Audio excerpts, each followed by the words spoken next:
السلام علیکم ناظرین۔ سائنس کا ذکر آتے ہی ہمارا ذہن امریکہ اور یورپ کے غیر مسلم سائنسدانوں کی طرف جاتا ہے، جبکہ واقعہ یہ ہے کہ موجودہ اعجازات اور ترقی کے پس منظر میں مسلمان سائنسدانوں کا بڑا حصہ ہے اور ہمارا شاندار ماضی رہ چکا ہے۔ حلقہ شوق میں وہ جرأت اندیشہ کہاں، آہ محکوم یہ تقلید و زوال تحقیق۔ تو ناظرین، آج ہم عمر خیام پر بات کریں گے۔ عمر خیام عالی دماغ، فلسفی اور شاعر، علم فلکیات کا زبردست عالم، ماہر ریاضی داں، شمسی اور قمری تاریخوں کی تحقیق کر کے مفید اصطلاحات کرنے والا، ماہر موسمیات اور لیپ ایئر کا موجد تھا۔ عمر خیام کی پیدائش 1039 عیسوی میں نیشاپور میں ہوئی۔ عمر خیام کا خاندان ایک معمولی حیثیت رکھتا تھا۔ اس کے والد کا نام ابراہیم تھا اور ابراہیم ایک خیمہ دوست تھے اور خیام کے نام سے مشہور تھے۔ خیام کے معنی خیمہ بنانے اور سینے والا ہے، اور یہی نام آگے چل کر عمر کے ساتھ جڑا یہ عمر خیام کے نام سے مشہور ہوا۔ عمر خیام اپنی رواجی تعلیم حاصل کرنے کے بعد اس نے اپنے باپ کا پیشہ اختیار نہیں کیا، بلکہ علمی مشاغل میں وقت صرف کرنے لگا۔ اس نے علم ریاضی میں مہارت پیدا کر لی، پھر مطالعہ اور محنت کی بنیاد پر اس نے اپنی پہلی کتاب مکابات لکھی، لیکن عمر کی طرف کوئی متوجہ نہیں ہوا۔ اس نے اس ناقدری اور بے رخی سے افسوس ضرور ہوا، لیکن وہ مایوس نہیں ہوا۔ سمرقند میں ایک دولت مند امیر ابو طاہر رہا کرتا تھا، جسے اچھا علمی شغف تھا۔ عمر خیام نے نیشاپور سے سمرقند کی طرف ہجرت کی، اور ابو طاہر نے عمر خیام کو جوہر قابل سمجھ کر اس کی بڑی قدر کی، اور پھر عمر خیام نے الجبر والمقابلہ مرتب کی اور بہت سی نئی دریافتیں کی۔ اس کتاب نے اہل یورپ کے نزدیک خیام کو عظیم ریاضی داں ہونے کا ثبوت دیا۔ اس موضوع پر یہ مسلم دور میں 34 کتاب تھی۔ اس سے پہلے پہلی کتاب 250 سال پہلے محمد بن موسیٰ خوارزمی نے تصنیف کی تھی۔ سلجوقی عہد میں ملک شاہ کا زمانہ حکومت کے طور پر سب سے شاندار تھا۔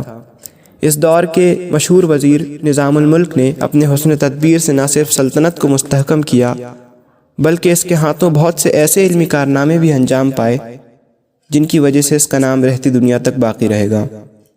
عمر خیام اگرچہ ایک ماہر ریاضی داں تھا، لیکن ملک شاہ کے دربار میں اس کا تعارف ایک طبیب حاذق کے طور پر ہوا کچھ یوں کہ ملک شاہ کا لڑکا شہزادہ سنجر مرض چچک میں مبتلا ہو گیا۔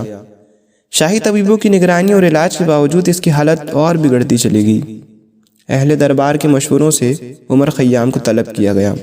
عمر خیام کی تدبیروں اور علاج سے اللہ تعالیٰ نے مریض کو صحت عطا فرمائی اور وہ تندرست ہو گیا۔ عمر خیام ایک ماہر طبیب کی حیثیت سے مشہور ہونے لگا۔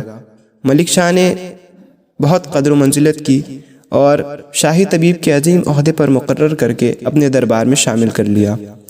لیکن خیام ایک طبیب سے زیادہ ایک ماہر ریاضی داں تھا۔ اس نے ملک شاہ کو آمادہ کیا کہ اصفہان میں ایک اعلیٰ پائے کی رصدگاہ آبزرویٹری تعمیر کروائی جائے، جو کروا دی گئی۔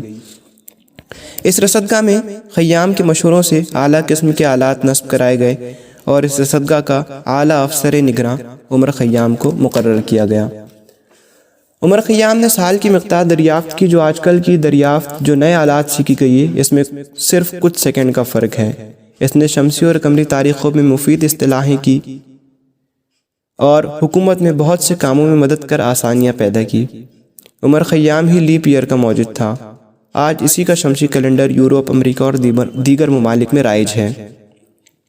عمر خیام نے مشاہدات کے ذریعے اور بھی اصطلاحات کی اور کیلنڈر کو درست کیا۔ عمر خیام زندگی کے مسائل کو سمجھنے والا ایک اچھا ادیب، شاعر اور ذہین سائنسداں تھا۔ اس نے اپنے کارناموں سے صف اول کے سائنسدانوں میں جگہ پیدا کر لی۔ آج بھی اس کے کارنامے ہمارے سامنے ہیں۔ عمر خیام ایک نکتہ آفریں اور بے مثل شاعر بھی تھا۔ اس نے ایک شاعر کی حیثیت سے ایسی لازوال شہرت پائی کہ شعر و ادب کے پرستاروں میں اگر عمر خیام کا تذکرہ ایک سائنسداں اور ماہر ریاضی کے طور پر کیا جائے تو اہل محفل حیرت سے ایک دوسرے کا منہ تکنے لگیں گے۔ در حقیقت تو شعر و شاعری کا مشغلہ اس کے لیے فرصت کے اوقات کو دلچسپ بنانے کے لیے تھا۔ عمر خیام نے بہت سی تصنیفیں کی۔ اس کی مشہور تصنیف الجبر والمقابلہ تھی، جسے یورپ میں بہت پذیرائی ملی اور اس کے کئی زبانوں میں ترجمے کیے گئے۔ عمر خیام پر فرانسیسی اور جرمنی اور کئی زبانوں میں مقالے لکھے گئے اور لکھے جاتے رہے ہیں، اور عمر خیام کا انتقال 92 سال کی عمر میں ہو چکا تھا۔ وہ تھے جو علم کے موتی، کتابیں اپنے آبا کی، جو دیکھے ان کو یورپ میں تو دل ہوتا ہے سی پارا۔ السلام علیکم۔